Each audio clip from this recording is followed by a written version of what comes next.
Welcome back to our channel, ladies and gentlemen. I want to take this opportunity to request you to subscribe to our channel if you have not yet subscribed.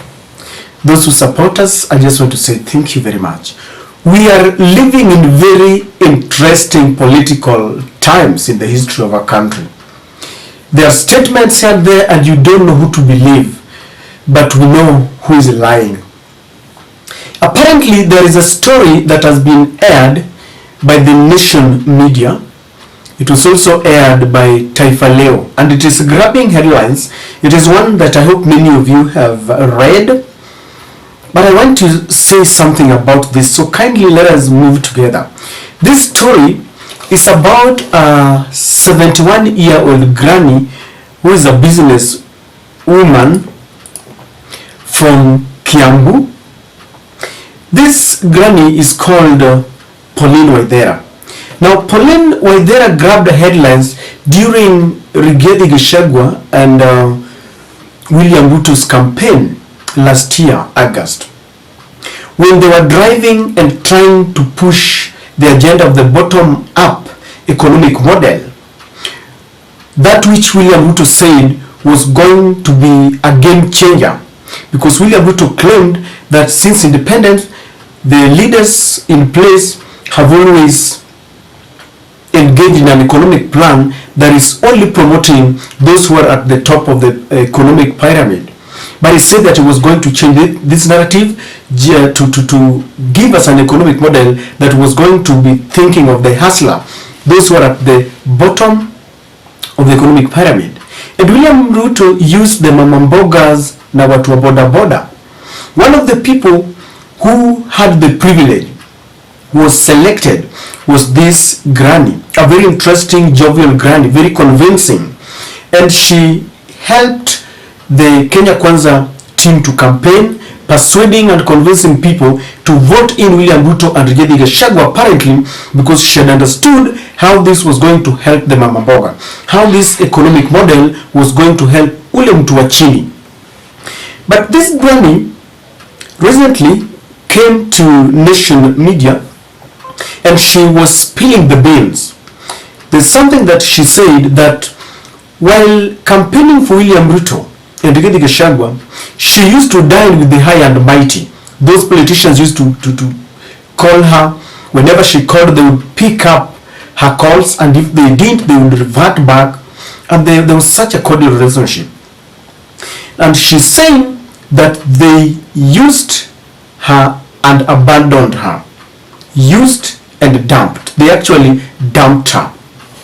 The headline of the Nation, if you check, the Nation is saying they used me. Taifa Leo is saying Ruto alinitupa, Mama Mboga alia. So it's about just Mama Mboga and alia. You can see the picture of Waithera. If you look at the picture that I'm showing you, the granny, Mama Pauline Waithera, is the one in full yellow jacket there. Of course, the color was to concur with the yellow, which is the UDA color. Now she's saying that after working hard to convince people to vote for William Ruto and Rigathi Gachagua, when they were declared the winner of August elections, number one, they didn't even bother to invite her.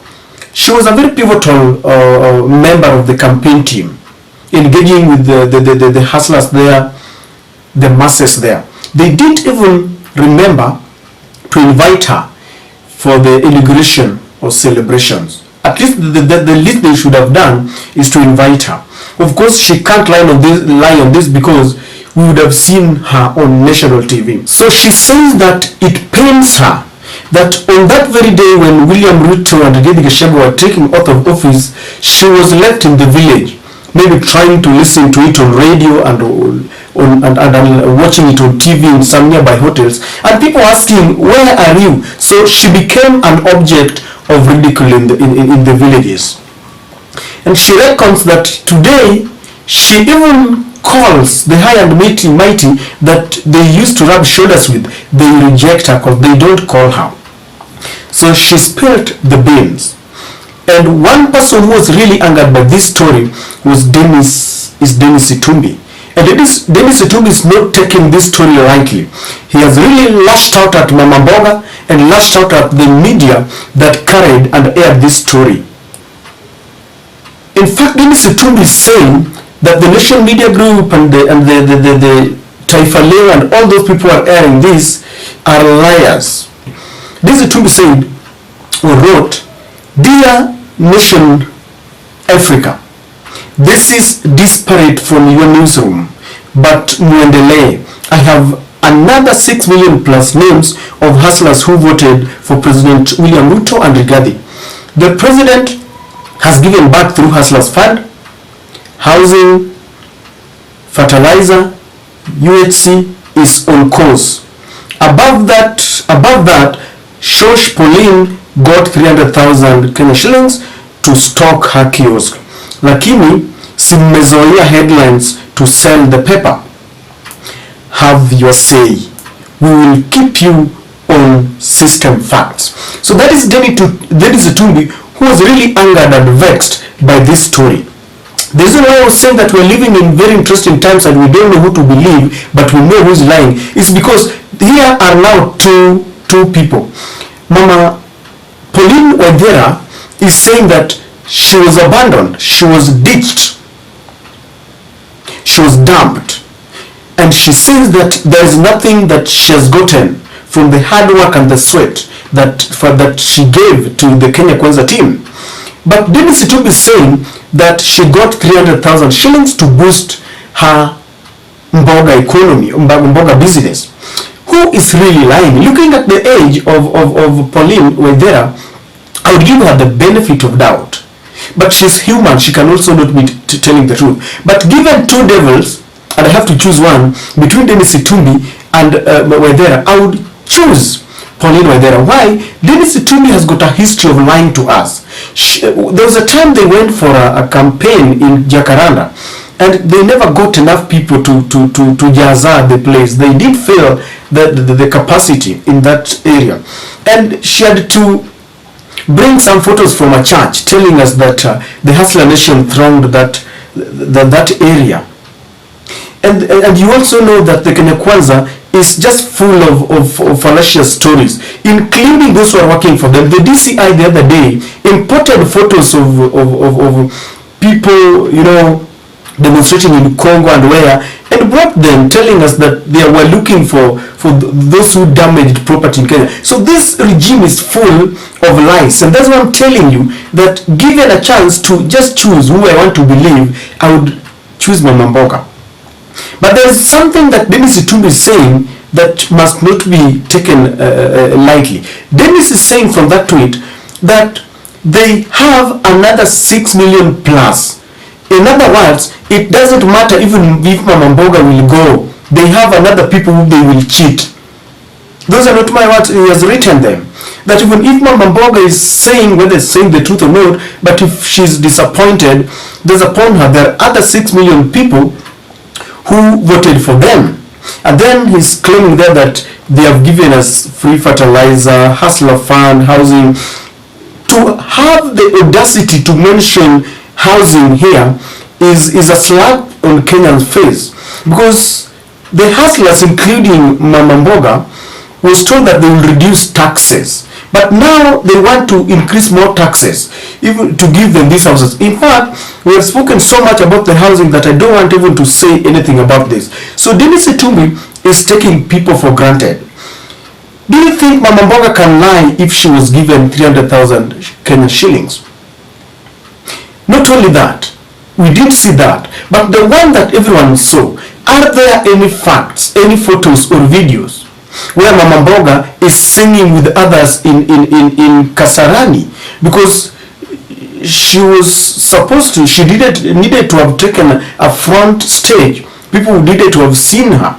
So that tells you that this is a government of use and dump. But there's something that takes me aback. Shosh Waithera is 70 years old, and we respect age, and we also respect the feminine gender. They are our moms and our sisters and our spouses. But you see, age comes with wisdom. In my opinion, if you ask me, Waithera should have been the person leading the pack and telling the hustlers that we are being hoodwinked here. At her age, she should have discerned fallacy from truth. We had two camps. One was being led by Uhuru Kenyatta and Raila Odinga, telling people that they will give 6,000 to the homeless people and those who are at the bottom of the economic pyramid. On the other hand was the sweet-talking William Ruto and Rigathi Gachagua, who kept on blaming Uhuru Kenyatta. And with her, at her age, she was supposed to have led, telling them, warning them, cautioning them. She got in the mix and she was the one who was leading the campaigns for William Ruto and Rigathi. Now she regrets it, and I sympathize with her. It is a lesson to all Kenyans. Let's be very careful. And Shosh must understand that it is not only she who is feeling very bad for being cheated. There are millions of Kenyans. Apparently, Itumbi is saying that they have over 6 million. The 6 million, whether real or imagination, are also feeling cheated because they voted. They woke up very early in the morning having been told that the economic model would think of wale watu wa chini. But look at what is happening there. On the streets, everyone is crying out. And the government does not want to own up. This is exactly what Itumbi is doing. We have seen it from the deputy president. Anytime something comes up, when they are unable to pay their civil servant, they will say, we were servicing loans that were left behind by Uhuru Kenyatta. They must get a scapegoat. They can't own up when things are bad. Let me tell you something. In any organization, whether it be it at family level, you need to be very honest with your people. Tell them, I had envisaged I would achieve the following, but these are the constraints that I'm feeling, these are the hurdles, these are the hiccups. And be honest with your people and tell them, I am unable to do this because these are that. Don't look back trying to look for someone to blame. This is the reason why the government of Kenya Kwanza will always remain stagnant, because they don't want to move on. If they had to pick some lessons from Moi Kibaki, who really inherited a very bad economy from Moi, but never blamed, decided to just sit down with these wise men and think tanks, and they built this economy. This is what they must do. But look at now what Itumbi is doing. In their usual characteristic, he is now blaming the media. The other day, Rigathi Gachagua was blaming the media that they were campaigning for Azimio. And this is the narrative. The good thing about the Kenya Kwanza team, once they have crafted a narrative, it will be sold from the hustler to the highest CEO. That is what they will be telling Kenyans. I think that they feel we can easily be hoodwinked. We are gullible because we have given them a chance. So, Madam Pauline Waithera must know that Dennis Itumbi has a word for her, that she can go to hell. She was paid 300,000 shillings, and Dennis is accusing her of lies.